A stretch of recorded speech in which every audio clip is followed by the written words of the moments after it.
আমি অন্যায়ের বিরুদ্ধে লড়ে যাব, সে আপনি যেই হন না কেন। কারণ আমি তো আর ভোট করতে আসবো না, আমি তো আপনার কাছে ঠেকা না, এটা আপনাকে মাথায় নিতে হবে। তো আপনাদেরকে আবারও আমি একটা সুস্থ সমাজ এবং এই রাজবাড়ী 2 সুস্থভাবে আমাদের চলার জন্য যা যা প্রয়োজন, পজিটিভ কাজ করার জন্য যা যা প্রয়োজন, সেই কাজ করার দৃঢ় আশা এবং প্রত্যয় ব্যক্ত করে আমরা সেই বাংলাদেশ দেখতে চাই যে বাংলাদেশ একটা সবার জন্য বাসযোগ্য হবে। এখানে সকল ধর্ম বর্ণ নির্বিশেষে সবাই বসবাস করতে পারে।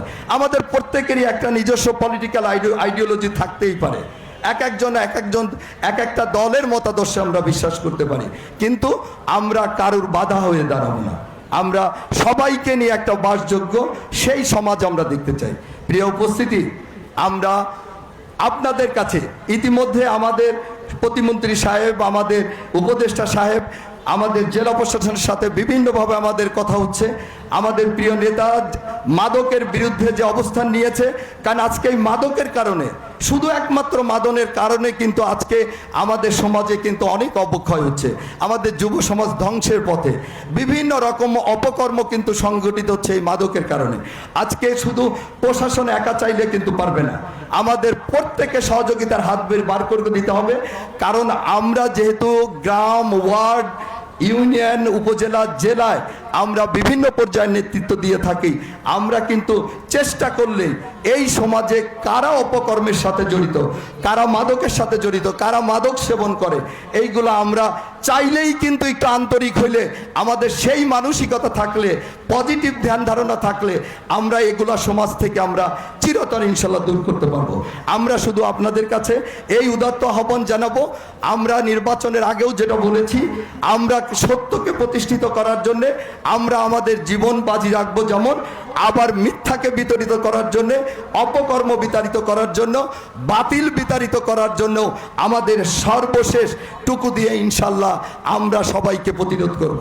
আর একটা কথা আপনাদেরকে বলি, আমাদের নেতৃবৃন্দ, আমাদের মুরব্বীরা অনেক সময় বলে থাকেন যে তারা কষ্ট করছে, আমরা সুখ স্বাচ্ছন্দ্যে আছি।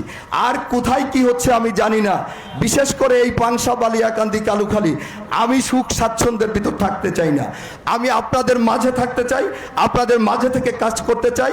সবাইকে ধন্যবাদ জানিয়ে, এবং আজকে এই যে ফ্যামিলি কার্ডের যে শুভ উদ্বোধন আমাদের প্রিয় নেতা, আমাদের জননন্দিত জননেতা জনাব তারেক রহমান ঘোষণা করলেন, তাকে আমরা এই রাজবাড়ী 2-এর পক্ষ থেকে তথা রাজবাড়ী জেলার পক্ষ থেকে আমরা তাকে ধন্যবাদ জ্ঞাপন, তার সুস্থতা এবং দীর্ঘায়ু কামনা করে, সেই সাথে আমাদের শহীদ রাষ্ট্রপতি জিয়াউর রহমানের আদর্শ, আমাদের প্রিয় নেত্রী, আমাদের মমতাময়ী মা, আমাদের সাবেক 3 বারের প্রধানমন্ত্রী বেগম খালেদা জিয়া এবং আমাদের আরাফাত রহমান কোকর, আমরা তার মাগফিরাত কামনা করে আপনাদের সবাই থেকে বিদায় নিচ্ছি। ধন্যবাদ। আল্লাহ হাফেজ। বাংলাদেশ জিন্দাবাদ। থাকতে চাই, আপনাদের মাঝে থেকে কাজ করতে চাই। আমি যে কোনো অপকর্মের বিরুদ্ধে আমার সর্বশ্রেষ্ঠটুকু দিয়ে আমি যুদ্ধ করব, এবং আমি আপনাদেরকে এখানে ঘোষণা করছি, আমি আর নেক্সট 5 বছর পর আল্লাহ যদি আমাকে সুস্থ রাখে, আমার শরীর ভালো থাকে, যদি আল্লাহ তাআলা এই গণতান্ত্রিক যাত্রা অব্যাহত রাখে, আমি এখানে আর নির্বাচন করতে আসব না। এটা আপনাদেরকে মাথায় রাখতে হবে। কাজেই আপনারা যদি মনে করেন যে আপনি অনেক বড় নেতা, আপনার যে কোনো অন্যায় আপনার আমাকে মানতে হবে, আমি কিন্তু সেটা মানতে পারবো না। আমি অন্যায়ের বিরুদ্ধে যুদ্ধ ঘোষণা করেছি, আমি অন্যায়ের